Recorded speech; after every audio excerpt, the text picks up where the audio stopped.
बरसात शुरू होने के पहले तुलसी जी की केयर कैसे करनी है, कौन सी खाद देनी है, क्या वो रेगुलर खाद ही देना है जो अक्सर हम तुलसी जी के पौधे में देते हैं, ये सब कुछ आज के वीडियो में मैं आपको बताने वाली हूँ। और यदि तुलसी का पौधा घना नहीं हो रहा है और पौधे की ग्रोथ भी ज़्यादा नहीं है तो किस तरीके से आप अपने तुलसी के पौधे को बुशी बना सकते हैं और किस तरीके से ग्रोथ को बढ़ा सकते हैं, ये आज के वीडियो में आप जानेंगे। देखिए, तुलसी जी के पौधे में कभी कभी ऐसा होता है कि इस तरीके से लेगी पत्तियाँ हो जाती हैं। ऐसे में बुशी बनाने का एक तरीका है कि आप पौधे को कट करेंगे, जहाँ से कि मैं आपको वो जगह दिखा रही हूँ जहाँ से नॉड एरिया है और ऊपर पत्तियाँ ज़्यादा घनी दिख रही हैं, बीच में बिल्कुल भी लीव्स नहीं है, तो उसको कट करना ही एक सॉल्यूशन होता है। जैसा कि आप इस पौधे में देखिए, ऊपर पत्तियां हैं और नीचे जो ये नॉड एरिया है, ये जो मैं आपको दिखा रही हूँ, यहीं से आपको कट कर देना है। जो कटिंग है उसे आप सॉइल में दबा दीजिए, बरसातों में इजीली ग्रो हो जाता है। कटिंग पूरे साल नहीं की जाती है, लेकिन स्प्रिंग में और रेनी सीजन में आप अपने तुलसी जी को घना करने के लिए ये पहली टिप अपना सकते हैं। दूसरा जो सबसे इम्पॉर्टेंट टिप है वो है वाटरिंग कितनी करनी है।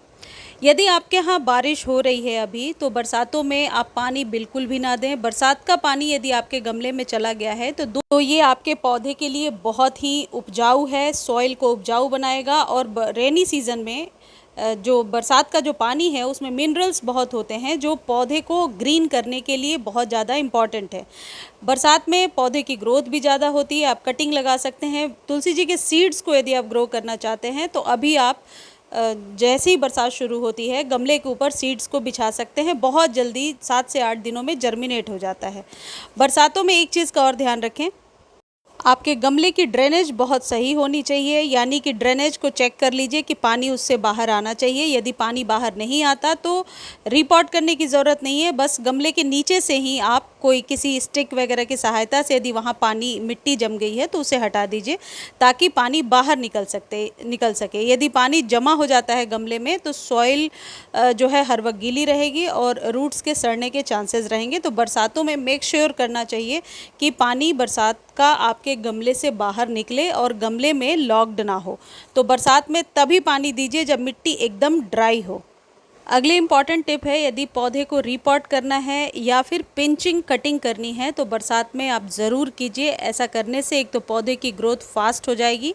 जैसे देखिए, पिंचिंग का तरीका मैं आपको बता रही हूँ। ऊपर की ऐसे 2 पत्तियों को पकड़ करके यदि आप हटा देते हैं तो उसे पिंचिंग कहते हैं। कटिंग के लिए ऊपर से 1 इंच आपको कट करना है यदि पौधा छोटा है।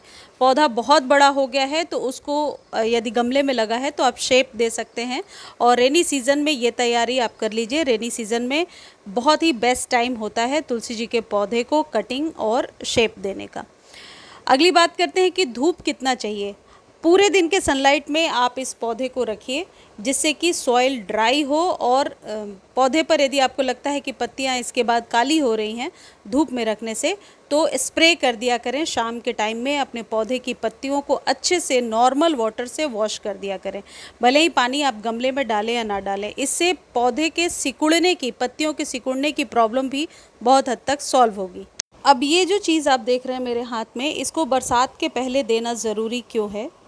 ये जो चीज़ है ये आपके पौधे को और मिनरल्स को अवशोषित करने, अपने मिट्टी में बहुत अच्छे से एब्जॉर्ब करने में मदद करता है। इसलिए ये जो चीज़ है ये बहुत ज़रूरी है कि आप बरसातों के पहले करें ये काम। देखिए, ये स्टेशनरी के शॉप पर आसानी से मिल जाएगा और ये चॉक है। चॉक को यदि आप डायरेक्टली इस तरीके से सॉइल में दबा देते हैं तो इसको डिल्यूट होने के लिए कम से कम 2-3 साल लगेंगे और फिर भी ये डिल्यूट नहीं होता है।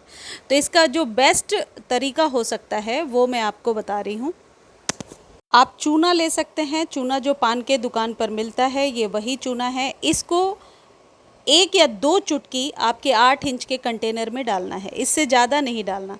1 या 2 चुटकी डालना है। आप देखिए 2 चुटकी के बराबर ही 2 पिंच ही डाला है मैंने, इससे ज़्यादा नहीं डाला है। इसे ड्राई फॉर्म में भी यूज़ किया जा सकता है। यदि चूना आपके पास नहीं है या इजीली अवेलेबल नहीं है तो ये जो स्टेशनरी के शॉप पे ये जो चॉक मिलता है, वैसे तो ये बहुत ही सस्ती सी चीज़ है। मुझे लग रहा है 10 या 20 एक पैकेट में होता है और 30 रुपीज़ के अराउंड आपको मिल जाएगा। इसको आप पाउडर फॉर्म में बना लीजिए। आप 1 इंच का अंदाज लगाइए एक गमले के लिए और उसे अच्छे से कूट करके चूना बना लीजिए और फिर उसका इस्तेमाल कीजिए। आप चाहें तो स्टोर करके भी रख सकते हैं।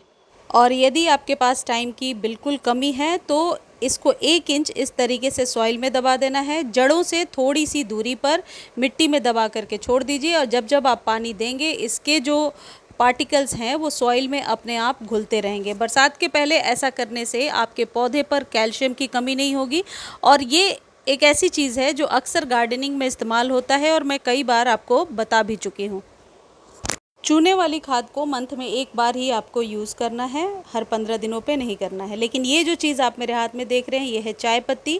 Use T leaf. चाय बनने के बाद जो चाय पत्ती बचती है उसे अच्छे से धोकर सुखा लीजिए और सुखा करके स्टोर करके भी रख सकते हैं। हर एक 15 दिनों पर 1 चम्मच अपने तुलसी जी के पौधे में डालिए।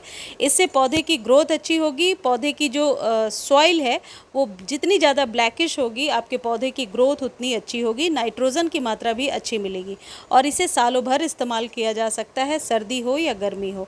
15 दिनों पर इस्तेमाल कीजिए और आप देखिए आपके तुलसी जी की ग्रोथ ज़रूर डबल ट्रिपल हो जाएगी। तुलसी जी के पौधे को बरसात के पानी में ओपन में रखिए, लेकिन उन चीज़ों का ध्यान रखिए कि पानी लॉक्ड ना हो। किसी भी तरीके के खाद को खरीदने का लिंक डिस्क्रिप्शन में दिया हुआ है, वहाँ से कॉपी कर सकते हैं। यदि लिंक कॉपी नहीं कर पा रहे हैं तो आप टेक्स्ट कीजिए, आपको लिंक प्रोवाइड कर दिया जाएगा। और इस वीडियो को आप फेसबुक पर भी देख सकते हैं। मुझे उम्मीद है वीडियो आपको अच्छी लगी होगी। धन्यवाद।